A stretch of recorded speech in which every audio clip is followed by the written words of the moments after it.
कृष्ण लाल पंवार जी की हरियाणा राज्य के मंत्री के पद पर नियुक्ति की है। अब मैं श्री कृष्ण लाल पंवार जी से निवेदन करता हूं कि वे पद एवं गोपनीयता की शपथ ग्रहण करने के लिए मंच पर पधारें। मैं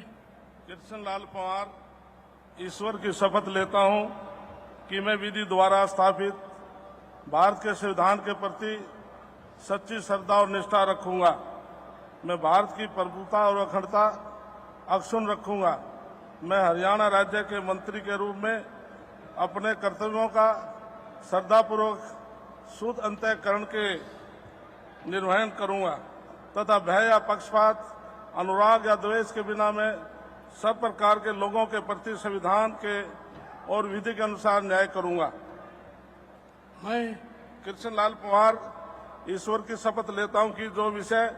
हरियाणा राज्य के मंत्री के रूप में विचार के लिए लाया जाएगा अथवा मुझे ज्ञात होगा, उसे किसी व्यक्ति या व्यक्तियों को उस अवस्था को छोड़कर, जबकि ऐसे मंत्री के रूप में अपने कर्तव्यों के उचित निर्वहन के लिए ऐसा करना अपेक्षित हो, अन्य अवस्था में मैं प्रत्यक्ष या परोक्ष के रूप में संसूचित या प्रकट नहीं करूंगा। कृष्णलाल पंवार जिन्होंने हाल ही में राज्यसभा सदस्य के पद से इस्तीफा दिया था, राज्यसभा सांसद थे और उन्होंने राज्यसभा सांसद रहते हुए विधानसभा चुनाव लड़ा था इस राणा सीट से। दलित नेता, कद्दावर दलित नेता और एक दलित चेहरा भी आप सैनी सरकार में कह सकते हैं। जातीय संतुलन बैठाने की भी पूरी कोशिश की गई। पिछली सरकार पहले भी मंत्री रह चुके हैं, मनोहर लाल खट्टर की सरकार में परिवहन मंत्री। एक बार फिर से कृष्णलाल पंवार ने मंत्री पद की शपथ ली है और नायब सिंह सैनी की सरकार में मंत्री बने हैं, जो 2022 में राज्यसभा सांसद बने थे और राज्यसभा सांसद रहते हुए भी चुनाव लड़ा और अब माननीय राज्यसभा सांसद राज्यपाल महोदय ने आदरणीय मुख्यमंत्री जी के परामर्श पर श्री कि वे पद एवं गोपनीयता की शपथ ग्रहण करने के लिए मंच पर पधारे।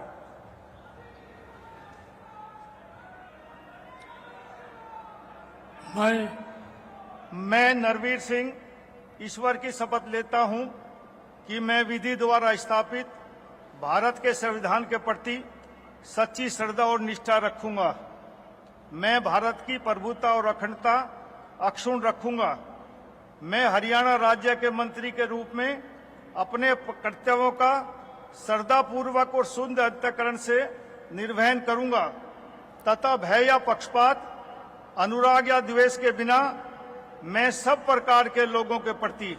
संविधान के और विधि के अनुसार न्याय करूंगा। मैं नरवीर सिंह ईश्वर की शपथ लेता हूं कि जो इस विषय हरियाणा राज्य के मंत्री के रूप में मेरे विचार के लिए लाया जाएगा अथवा मुझे ज्ञात होगा, उसे किसी व्यक्ति एवं या व्यक्तियों को उस अवस्था को छोड़कर,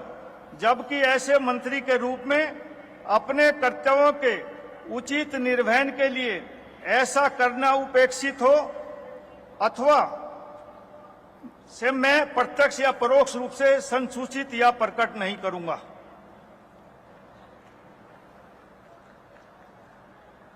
तो राव नरवीर सिंह बिल्कुल जिन्होंने मंत्री पद की शपथ ली,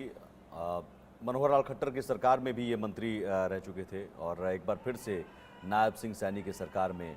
मंत्री बने हैं। सबसे बड़ी बात यह कि बादशाहपुर जो उनकी सीट है, 60,000 से ज़्यादा अंतर से उन्होंने जीत दर्ज की थी। 26 साल की महज उम्र थी जब पहली बार मंत्री बन गए थे और अब जिस तरीके से उनका राजनीतिक योगदान है या जिस तरीके से राजनीति में उन्हें सपोर्ट लोगों का मिलता रहा है या फिर लगातार जीतते रहे हैं या हरियाणा सरकार में पहले भी मंत्री की जिम्मेदारी संभाल चुके हैं, इन सभी बातों को ध्यान में रखते हुए माननीय राज्यपाल महोदय ने आदरणीय मुख्यमंत्री जी के परामर्श पर श्री महिपाल ढांडा जी को कि हरियाणा राज्य के मंत्री के पद पर नियुक्ति की है। अब मैं श्री महिपाल ढांडा जी से निवेदन करता हूं कि वे पद एवं गोपनीयता की शपथ ग्रहण करने के लिए मंच पर पधारे। मैं महिपाल ढांडा ईश्वर की शपथ लेता हूं कि मैं विधि द्वारा स्थापित भारत के संविधान के प्रति सच्ची श्रद्धा और निष्ठा रखूंगा। मैं भारत की प्रभुता और अखंडता अक्षुण्ण रखूंगा। मैं हरियाणा राज्य के मंत्री के रूप में अपने कर्तव्यों का श्रद्धापूर्वक और शुद्ध अंतःकरण से निर्वहन करूंगा तथा भय या पक्षपात, अनुराग या द्वेष के बिना मैं सब प्रकार के लोगों के प्रति संविधान के और विधि के अनुसार न्याय करूंगा। मैं महिपाल ढांडा ईश्वर की शपथ लेता हूं कि जो विषय हरियाणा राज्य के मंत्री के रूप में मेरे विचार के लिए लाया जाएगा अथवा मुझे ज्ञात होगा, उसे किसी व्यक्ति या व्यक्तियों को उस अवस्था को छोड़कर, जबकि ऐसे मंत्री के रूप में अपने कर्तव्यों के उचित निर्वहन के लिए ऐसा करना अपेक्षित हो, अन्य अवस्था में मैं प्रत्यक्ष या परोक्ष रूप में संसूचित या प्रकट नहीं करूंगा। पानीपत ग्रामीण सीट से जीत कर आए हैं, 2014 से लगातार विधायक रहे हैं और जिस तरीके से महिपाल ढांडा पर भरोसा बीजेपी ने दिखाया है, बीजेपी आलाकमान ने दिखाया है, एक बड़ा सफर उनका है और जिस तरीके से जाट बिरादरी से आते हैं तो जाटों को भी साथ लेकर चलने की बात, जैसा हमने इससे पहले कहा कि ओबीसी का बड़ा चेहरा नायब सिंह सैनी, ऐसे में दलित चेहरा भी मंत्रिमंडल में शामिल और जाट चेहरा भी मंत्रिमंडल में शामिल। बिल्कुल जातीय संतुलन बनाने की कोशिश की गई है, जातीय समीकरण को साधने की पूरी कोशिश की गई है, हर वर्ग को साथ लेकर चलने, 36 बिरादरी कहा जाता है तो 36 बिरादरी को साधने की कोशिश की गई है सरकार में और सभी वर्गों को साथ लेकर चलने की कोशिश, जिसमें से सबसे प्रमुख ओबीसी का चेहरा नायब सिंह सैनी और ओबीसी का प्रतिनिधित्व देखना होगा सरकार में और ज्यादा। राज्यपाल महोदय ने आदरणीय मुख्यमंत्री जी के परामर्श पर श्री विपुल गोयल जी की हरियाणा राज्य के मंत्री के पद पर नियुक्ति की है। अब मैं श्री विपुल गोयल जी से निवेदन करता हूं कि वे पद एवं गोपनीयता की शपथ ग्रहण करने के लिए मंच पर पधारें। मैं विपुल गोयल ईश्वर की शपथ लेता हूं कि मैं विधि द्वारा स्थापित भारत के संविधान के प्रति सच्ची श्रद्धा और निष्ठा रखूंगा। मैं भारत की प्रभुता और अखंडता अक्षुण्ण रखूंगा। मैं हरियाणा राज्य के मंत्री के रूप में अपने कर्तव्यों का श्रद्धापूर्वक और शुद्ध अंतःकरण से निर्वहन करूंगा तथा भय या पक्षपात, अनुराग या द्वेष के बिना मैं सब प्रकार के लोगों के प्रति संविधान के और विधि के अनुसार न्याय करूंगा। मैं विपुल गोयल ईश्वर की शपथ लेता हूं कि जो विषय हरियाणा राज्य के मंत्री के रूप में मेरे विचार के लिए लाया जाएगा अथवा मुझे ज्ञात होगा, उसे किसी व्यक्ति या व्यक्तियों को उस अवस्था को छोड़कर, जबकि ऐसे मंत्री के रूप में अपने कर्तव्यों के उचित निर्वहन के लिए ऐसा करना अपेक्षित हो, अन्य अवस्था में मैं प्रत्यक्ष या परोक्ष रूप में संसूचित या प्रकट नहीं करूंगा। 2016 में पहली बार मंत्री बने थे विपुल गोयल और एक बार फिर से बड़ी जिम्मेदारी उन्हें मंत्रिमंडल में मिलेगी और जिस तरीके से उनका नाम चुनाव किया गया है और हम जो अभी तक के बड़े चेहरे जो मंत्रिमंडल में शामिल हो रहे हैं देख रहे हैं, एक बड़ा जो अंतर वोटों की गिनती को लेकर है, यानी कि सुमित जो बड़े अंतर से जीते हैं, जो बड़े चेहरे हैं, उन्हें आगे बढ़ाकर मंत्रिमंडल में शामिल किया गया है। 48,000, 50,000, 52,000, 60,000 वोटों के अंतर से जो जीते हैं, यानी जो जितना कद्दावर उसे उतनी बड़ी जिम्मेदारी। और बिल्कुल, और जीत के साथ साथ ये भी देखा गया है कि अनुभव भी दो, आप देखिए कि सभी जो मनोहर लाल खट्टर की पहली सरकार थी 2014 से 2019, उस दौरान सभी मंत्री रहे थे, क्योंकि इस बार जो 8 मंत्री तो हार गए चुनाव, 8 से 9 मंत्री चुनाव हार गए, तो जो मनोहर लाल खट्टर की सरकार में मंत्री थे उन्हें रिपीट किया। आदरणीय मुख्यमंत्री जी के परामर्श पर श्री अरविंद कुमार शर्मा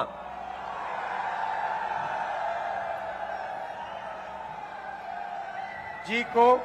हरियाणा राज्य के मंत्री के पद पर नियुक्ति की है। अब मैं श्री अरविंद कुमार शर्मा जी से निवेदन करता हूं कि वे पद एवं गोपनीयता की शपथ ग्रहण करने के लिए मंच पर पधारें। मैं डॉक्टर अरविंद कुमार शर्मा ईश्वर की शपथ लेता हूं कि मैं विधि द्वारा स्थापित भारत के संविधान के प्रति सच्ची श्रद्धा और निष्ठा रखूंगा। मैं भारत की प्रभुता और अखंडता अक्षुण्ण रखूंगा। मैं हरियाणा राज्य के मंत्री के रूप में अपने कर्तव्यों का श्रद्धापूर्वक और शुद्ध अंतकरण से निर्वहन करूंगा तथा भय या पक्षपात, अनुराग या द्वेष के बिना सब प्रकार के लोगों के प्रति संविधान और विधि के अनुसार न्याय करूंगा। मैं डॉक्टर अरविंद कुमार शर्मा ईश्वर की शपथ लेता हूं कि जो विषय हरियाणा राज्य के मंत्री के रूप में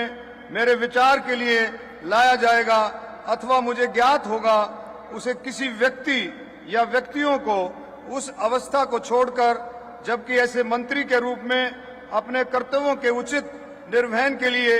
ऐसा करना अपेक्षित हो, अन्य अवस्था में मैं प्रत्यक्ष या परोक्ष रूप में संसूचित या प्रकट नहीं करूंगा। अरविंद शर्मा यानी कि ब्राह्मण चेहरा भी समिति यहाँ पर शामिल कर दिया गया है। जातियों का बेहतर तालमेल यहाँ मंत्रिमंडल में नजर आ रहा है। गोहाना विधानसभा सीट से बीजेपी के विधायक अरविंद शर्मा, राजनीति में इनका बड़ा सफर है। हालांकि 2019 में ही बीजेपी ज्वाइन की, लेकिन इससे पहले कांग्रेस और बीएसपी में भी रहकर बड़ी जिम्मेदारी वो निभा चुकी हैं। बिल्कुल 4 बार सांसद रहे हैं, तो एक राजनीति का लंबा अनुभव है और अनुभव के साथ साथ चेहरा भी, जातीय चेहरा भी, ब्राह्मण चेहरा, बड़ा ब्राह्मण चेहरा हरियाणा के माने जाते हैं। तो मैं वही कह रहा था रचना कि जातीय संतुलन बहुत बारीकी से, जातीय संतुलन, अनुभव, सब कुछ देखकर इस बार चुनाव किया गया है। और मुझे लगता है कि इसमें सीधे सीधे ये नहीं कि आप के पास बहुत ज़्यादा अनुभव है तो सिर्फ उस अनुभव के आधार पर जाति को भी देखा जा रहा है कि आप किस जाति, किस बिरादरी से बिलोंग करते हैं, ताकि एक मैसेज, चूँकि हरियाणा से में ही मैसेज नहीं देना है, हरियाणा के बाहर भी ये मैसेज देना है कि बीजेपी सबको साथ लेकर चलती है। ओबीसी को अगर साथ लेकर चल रही है तो हम ब्राह्मण को भी नहीं छोड़ रहे हैं, जाट को भी नहीं छोड़ रहे हैं, दलित को भी नहीं छोड़ रहे हैं। माननीय राज्यपाल महोदय ने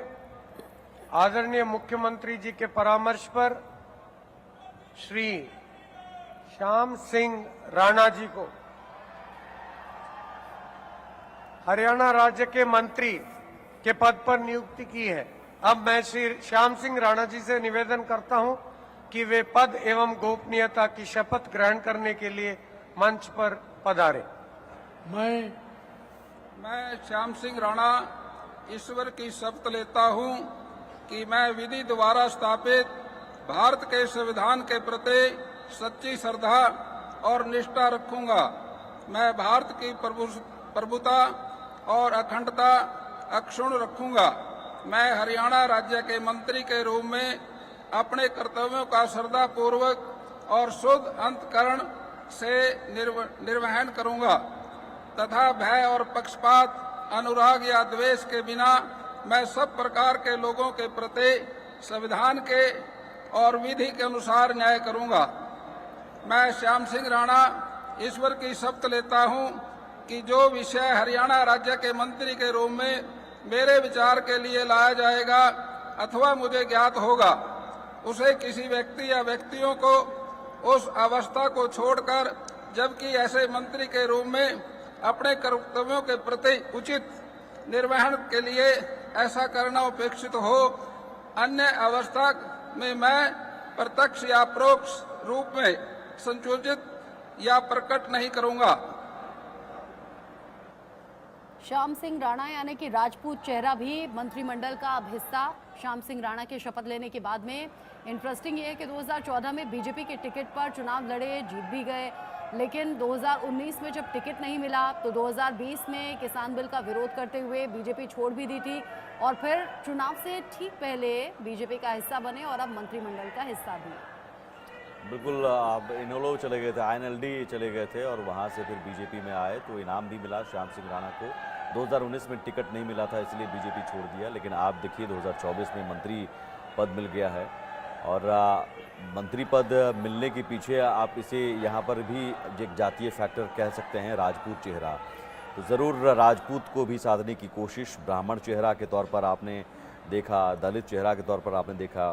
तो हर वर्ग से, हर बिरादरी से मंत्रिमंडल में चेहरे को शामिल किया जा रहा है और मंत्रिमंडल विस्तार की कोई गुंजाइश नहीं रखी गई है। फुल फ्लेज पूरी सरकार, जो 13 मंत्री आज शपथ ले रहे हैं, माननीय 13 विधायक राज्यपाल मंत्री पद की महोदय शपथ ने ले रहे हैं और उसके बाद सरकार आदरणीय काम मुख्यमंत्री करना जी शुरू के करेगी। परामर्श पर श्री रणबीर गंगवा जी की हरियाणा राज्य के मंत्री के पद पर नियुक्ति की है। अब मैं श्री रणबीर गंगवा जी से निवेदन करता हूं कि वे पद एवं गोपनीयता की शपथ ग्रहण करने के लिए मंच पर पधारें। मैं रणबीर गंगवा ईश्वर की शपथ लेता हूं कि मैं विधि द्वारा स्थापित भारत के संविधान के प्रति सच्ची श्रद्धा और निष्ठा रखूंगा। मैं भारत की प्रभुता और अखंडता अक्षुण्ण रखूंगा। मैं हरियाणा राज्य के मंत्री के रूप में अपने कर्तव्यों का श्रद्धापूर्वक और शुद्ध अंतःकरण से निर्वहन करूंगा तथा भय या पक्षपात, अनुराग या द्वेष के बिना मैं सब प्रकार के लोगों के प्रति संविधान के और विधि के अनुसार न्याय करूंगा। मैं रणबीर गंगवा ईश्वर की शपथ लेता हूं कि जो विषय हरियाणा राज्य के मंत्री के रूप में मेरे विचार के लिए लाया जाएगा अथवा मुझे ज्ञात होगा, उसे किसी व्यक्ति या व्यक्तियों को उस अवस्था को छोड़कर, जबकि ऐसे मंत्री के रूप में अपने कर्तव्यों के उचित निर्वहन के लिए ऐसा करना अपेक्षित हो, अन्य अवस्था में मैं प्रत्यक्ष या परोक्ष रूप से संसूचित या प्रकट नहीं करूंगा। हरियाणा में विधानसभा के स्पीकर रह चुके हैं रणबीर गंगवा, पिछड़े तबके से आते हैं। यहाँ भी जातीय समीकरण बिठाती हुई बीजेपी आलाकमान की तरफ से चुनिंदा चेहरों को शामिल मंत्रिमंडल में किया गया है। और सुमित, जैसा आप कह रहे थे कि कोई संभावना ऐसी नहीं है कि बाद में किसी की नाराजगी हो या किसी को कोई शिकायत रह जाए कि बाद में फिर मंत्रिमंडल विस्तार हो। बहुत सोच समझकर जो दिल्ली में मीटिंग हुई है वो बहुत सोच समझकर चेहरों का चुनाव हुआ है और किसी भी तरीके से नाराजगी का रिस्क बीजेपी नहीं लेना चाहती है, क्योंकि समय नहीं है और किसी तरह की नाराजगी की गुंजाइश नहीं कर सकते हैं, क्योंकि इसका मैसेज बाहर में भी जाएगा। महाराष्ट्र और झारखंड में आपको चुनाव लड़ना है और यहाँ से मैसेज अगर आप दे रहे हैं कि हम सभी तबकों को साथ लेकर चल रहे हैं, स्पेशली पिछड़े तबकों को, ओबीसी को। ओबीसी चूंकि एक बड़ा वोट बैंक है, तो ओबीसी का एक बड़ा चेहरा हमने सीएम बनाया, ओबीसी से कुछ और मंत्रियों को भी बना रहे हैं, लेकिन हम बाकी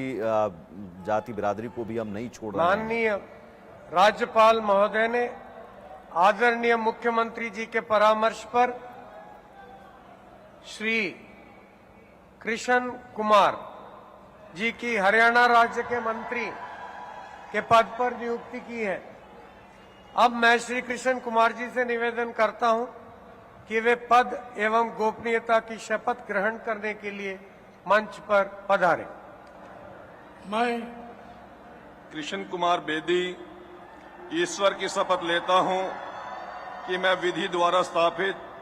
भारत के संविधान के प्रति सच्ची श्रद्धा और निष्ठा रखूंगा। मैं भारत की प्रभुता और अखंडता अक्षुण्ण रखूंगा। मैं हरियाणा राज्य के मंत्री के रूप में अपने कर्तव्यों का श्रद्धापूर्वक और शुद्ध अंतःकरण से निर्वहन करूंगा तथा भय या पक्षपात, अनुराग या द्वेष के बिना मैं सब प्रकार के लोगों के प्रति संविधान के और विधि के अनुसार न्याय करूंगा। मैं कृष्ण कुमार बेदी ईश्वर की शपथ लेता हूं कि जो विषय हरियाणा राज्य के मंत्री के रूप में मेरे विचार के लिए लाया जाएगा अथवा मुझे ज्ञात होगा, उसे किसी व्यक्ति या व्यक्तियों को उस अवस्था को छोड़कर, जबकि ऐसे मंत्री के रूप में अपने कर्तव्यों के उचित निर्वहन के लिए ऐसा करना अपेक्षित हो, अन्य अवस्था में मैं प्रत्यक्ष या परोक्ष रूप में संसूचित या प्रकट नहीं करूंगा। 2014 में पहली बार राज्य मंत्री बने, हालांकि 2019 में चुनाव हार गए थे। 2014 में भी जो जीत हुई थी वो 500 वोटों से जीते थे और ऐसे में 2019 में चुनाव हार गए। लेकिन दलित चेहरा, एक जाना पहचाना बड़ा चेहरा हरियाणा के कृष्ण बेदी दलित चेहरे के तौर पर अब मंत्रिमंडल में जगह पा चुके हैं और यहाँ भरोसा बीजेपी ने दिखाया है और हर तरीके से हर तबके का वोट बैंक, हर जाति का वोट बैंक अपने साथ लेकर चलने की कोशिश में बीजेपी नजर आ रही है। और ख़ासतौर पर ये मनोहर लाल खट्टर के करीबी हैं, राजनीतिक सचिव रह चुके हैं, तो यहाँ पर कोशिश ये भी है कि जो वरिष्ठ नेता हैं उनकी बातों को भी हम रखें। मनोहर लाल खट्टर पहले सीएम थे, उस दौरान राज्य मंत्री रह चुके हैं, राजनीतिक सचिव रह चुके हैं, तो मनोहर लाल खट्टर ने शायद की होगी पैरवी, उनकी बातों को भी रखा गया है, उनके करीबियों को। माननीय राज्यपाल महोदय ने आदरणीय मुख्यमंत्री जी के परामर्श पर श्रीमती श्रुति चौधरी जी की हरियाणा राज्य के मंत्री के पद पर नियुक्ति की है। अब मैं श्रीमती श्रुति चौधरी जी से निवेदन करता हूं कि वे पद एवं गोपनीयता की शपथ ग्रहण करने के लिए मंच पर पधारे। I, Shruti Chaudhary, do swear in the name of God that I will bear true faith and allegiance to the Constitution of India as by law established, that I will uphold the sovereignty and integrity of India, that I will faithfully and conscientiously discharge my duties as a minister for the state of Haryana, and that I will do right to all manner of people in accordance with the Constitution and the law, without fear or favor, affection or ill will. I, Shruti Chaudhary, do swear in the name of God that I will not directly or indirectly communicate or reveal to any person or persons any matter which shall be brought under my consideration or shall become known to me as a minister for the state of Haryana, except as may be required for the due discharge of my duties as such minister. देखिए, बड़ी बात तो ये कि महिला चेहरा, जो मंत्रिमंडल में पहली महिला का नाम लिया गया श्रुति चौधरी, और एक एक करके उन सभी नामों पर मोहर लग रही है जो इंडिया न्यूज़ ने पहले अपने दर्शकों को बताए थे। और उससे भी खास ये कि इंग्लिश में उन्होंने शपथ ली है। श्रुति चौधरी जो कांग्रेस में भी रह चुकी हैं, बीजेपी का भी बड़ा चेहरा है, पूर्व सीएम बंसी लाल की पोती हैं और महिला चेहरा भी अब मंत्रिमंडल में शामिल, लेकिन इंग्लिश में शपथ लेना, सुमित कुछ कहेंगे? बिल्कुल हो सकता है हिंदी में कंफर्टेबल नहीं हो वो, लेकिन ये हरियाणा जैसे राज्य में ज़रूर आप चर्चा का विषय रहेगा कि आप जब अंग्रेजी में शपथ लेते हैं वहाँ तो ठेठ हिंदी बोली जाती है, हरियाणवी बोली जाती है, लेकिन फिर भी एक महिला चेहरा, पहला महिला चेहरा देखना होगा क्या इसके अलावा भी कुछ और महिला चेहरे को जगह मिलती है मंत्रिमंडल में या नहीं। तो महिला चेहरे को भी जगह देकर कोशिश आधी आबादी राज्यपाल महोदय ने आदरणीय मुख्यमंत्री जी के परामर्श पर कुमारी आरती सिंह राव जी की हरियाणा राज्य के मंत्री के पद पर नियुक्ति की है। अब मैं कुमारी आरती सिंह राव जी से निवेदन करता हूं कि वे पद की एवं गोपनीयता की शपथ ग्रहण करने के लिए मंच पर पधारे। मैं आरती सिंह राव ईश्वर की शपथ लेती हूँ कि मैं विधि द्वारा स्थापित भारत के संविधान के प्रति सच्ची श्रद्धा और निष्ठा रखूंगी। मैं भारत की प्रभुता और अखंडता अक्षुण्ण रखूंगी। मैं हरियाणा राज्य के मंत्री के रूप में अपने कर्तव्यों का श्रद्धापूर्वक और शुद्ध अंतःकरण से निर्वहन करूंगी तथा भय या पक्षपात, अनुराग या द्वेष के बिना मैं सब प्रकार के लोगों के प्रति संविधान के और विधि के अनुसार न्याय करूंगी। मैं आरती सिंह राव ईश्वर की शपथ लेती हूँ कि जो विषय हरियाणा राज्य के मंत्री के रूप में मेरे विचार के लिए लाया जाएगा अथवा मुझे ज्ञात होगा, उसे किसी व्यक्ति या व्यक्तियों को उस अवस्था को छोड़कर, जबकि ऐसे मंत्री के रूप में अपने कर्तव्यों के उचित निर्वहन के लिए ऐसा करना अपेक्षित हो, अन्य अवस्था में मैं प्रत्यक्ष या परोक्ष रूप में संसूचित या प्रकट नहीं करूंगी। अच्छा, जब नए नए नेता बनते हैं और नया नया इस तरीके से एक्सपीरियंस होता है, तो वो आरती राव की शपथ में नज़र आया भी। पहली बार वो विधायक बनी है, पहली ही बार वो मंत्री बनी है। केंद्रीय मंत्री राव इंद्रजीत सिंह की वो बेटी हैं, और ऐसे में अब हरियाणा मंत्रिमंडल में ये दूसरा महिला चेहरा भी। और यहाँ देखिए, जो मैं कह रहा था कि वरिष्ठ नेताओं से नाराजगी भी नायब सिंह सैनी नहीं मोल लेना चाह रहे हैं। राव इंद्रजीत सिंह भी सीएम पद के दावेदार माने जाते थे, और चूंकि राव इंद्रजीत सिंह का एक बड़ा कद है हरियाणा में, तो उनकी बेटी को मंत्रिमंडल में शामिल कर उन्हें भी साधने की कोशिश की गई कि ठीक है, आप भी खुश रहिए, मनोहर लाल खट्टर भी खुश रहें, अनिल विज भी खुश रहें। तो ये तमाम वो बड़े चेहरे हैं जिनको खुश करके नायब सिंह सैनी सरकार बेहतर तरीके से चला पाएंगे, और इसीलिए भी मुझे लगता है कि आरती राव को मंत्रिमंडल